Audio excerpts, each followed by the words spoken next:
This new generation is restless and angry. The pacifist is opposed to using violence, but must be prepared to receive it. You're irrelevant. It's Friday night. I've been called worse. Your mere presence could derail the fight for racial justice in this country a good 10, 15 years. On the day that I was born black, I was also born a homosexual. Why was it so important for you to tell his story in this way? Well, because I think he's an astonishing human being. I think he did an extraordinary thing.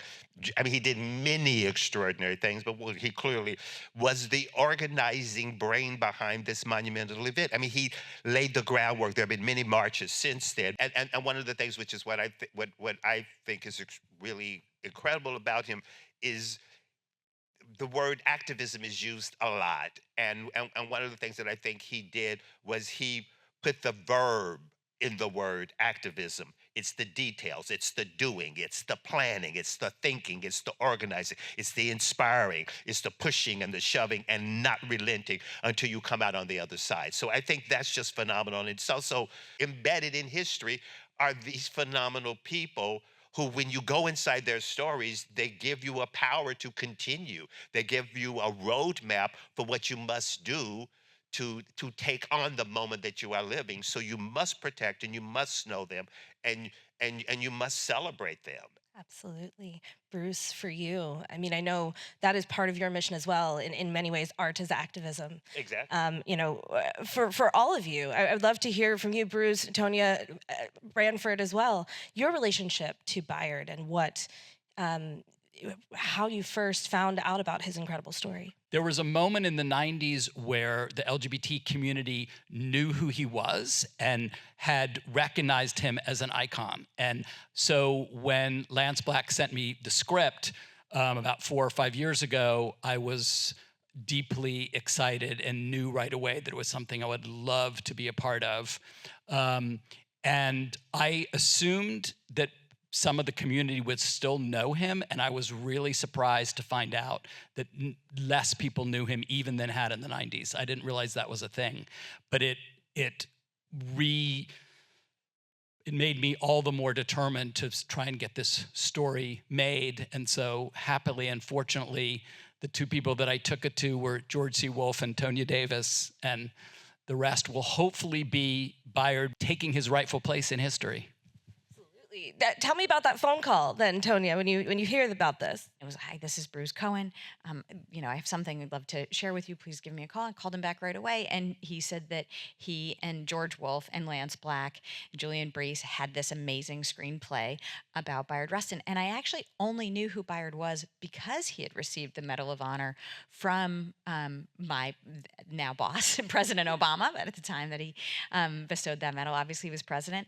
And so I knew of him, but I really didn't know that much. I knew he was a black gay man in the 1960s who influenced, Martin Luther King Jr. I had no idea that he taught, that he led, that he was, to George's point, one of the foremost activists who never gave up under any circumstance, who paid attention to. I knew none of that. So read the script and obviously fell in love with it right away, shared it with the Obamas, who also fell in love with it right away. And here we are. I think one of the guiding lights for George and for all of us, if not the guiding light, was Rustin himself and who he had been and the type of person that he was, and his wild charisma, his wild ability to entertain was first and foremost in our minds. And I think we all felt that if we made a stodgy biopic that was only a history lesson, he would leave his grave and come murder us all. We really wanted to make sure that the film captured the joyous essence of Bayard. Branford, I don't want to let you get away either, because of course you and George have a long history together, working together, creating beautiful movie music. So Creating beautiful music together, yes, Branford. So as you find out, tell me about how you found out about this project and what it meant to you to pay tribute to Bayard. I knew of him, but I didn't know what I now know. I can't remember where I was. George called me. Okay, man, I got this project, man. You in? I'm like, yeah, I'm in. I need music. Like, how much of the film have you done? None. I still need music. I'm like, oh, here we go. It's starting again. So, and that's our thing. You gonna do it? Yeah, great. Send me music, okay? Tell me a little bit about y'all's thing, because that is the way you work. It is sometimes he sends you music, you haven't shot anything yet, and vice versa. You send him footage. How does this thing work between you two, George? When you're doing a project that is set in a period, you don't want to be. I want to immerse myself so fully into the sound of it. Reading the books for this, I saw Cassavetes' first film was shot around this time, Shadows, and that entered my brain. And then Sammy Davis Jr. was in a movie called A Man Called Adam, which was Cicely Tyson's first movie, and I watched that, and Sweet Smell of Success. So I absorbed a lot of the popular culture just to get my version of what 1960s New York, mostly New York, and then DC would look like. And there's my aesthetic, and then there's the aesthetic of the time period, and I'm sort of mixing them up so that therefore what I come up with feels, for lack of better words, authentic, but not slavishly devoted to it. That it has the spark of unknown and possibility, but it feels grounded in the time. Well, I would be remiss to mention, folks who walk into the room and everyone's head turns. Coleman Domingo, just an incredible force, and that performance. Tell me, for each of you, what is a moment of Coleman's performance that really stands out? I got to appreciate his understanding and his level of the level of specificity, I think, that he brings to characters is really incredible. I don't have one particular moment that stands out. I just loved him from the moment he first comes into the film. I mean, he was just electric. He was electric to me, and that very first scene, know your power. Who said you're not our man? It's just like, wow. And so when I wrote that opening thing, it was him, because there's that scene where he says, know your power. And then Martin has a little sly smile, and I'm like, yeah, okay. And it really did inspire that opening cue. The music just flows out from there. Tonia, what about for you? One of my favorite moments in the film, one of my favorite moments of Coleman in the film, is the night after the first party at Rochelle's. He and Tom have their evening together, which is illegal at the time.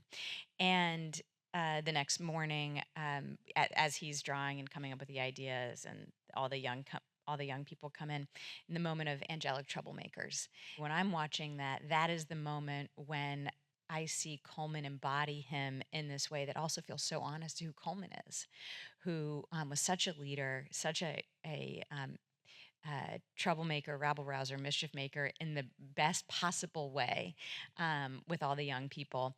And so when I watch that scene, I always lean in, and I always think, to use Branford's word, this is electric. It's interesting because I've been talking a lot about the film, and then at one point today I went, oh, that's right. We worked together in Ma Rainey's Black Bottom. And so in many respects, it was like preparing for this moment and crafting a landscape of where we evolved a language and a way of working together, and then bringing on all these astonishing other actors who are playing all these astonishing human beings who were so ferociously committed to the cause, who felt this sense of unbelievable responsibility. And this is connected to Coleman, and this is connected to Audrey McDonald and Jeffrey Wright and everybody. In the beginning, the young girl whose face you first see, who is sitting at the counter, and the ketchup slides down her face. It was one of the last series of scenes that we did, and I was and I was going up and I was talking to her and I was saying, we're going to make sure that you're safe in this, and talking to her. She says, I don't care. We got to get it right. I don't care do what you have to do. We have got to get this moment right. that girl sitting there with the ketchup sliding down her face brought her vulnerability for that moment. And the moment is so true and so simple and so pure. And you see it and you feel it. And I think that one of the wonders of Coleman's performance, one of the wonder of all the performances in the film, and I'm very proud of the cast for that reason, because we had a rehearsal period. We had a rehearsal period, and I'd rehearse with them every day before we would shoot anything.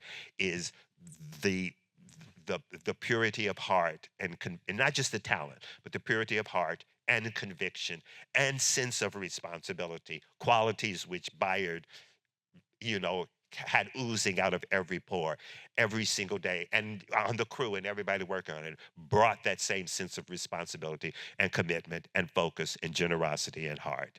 And it was a glorious thing to be a part of, and a glorious thing to help nurture and create an environment where it's to allow that to happen.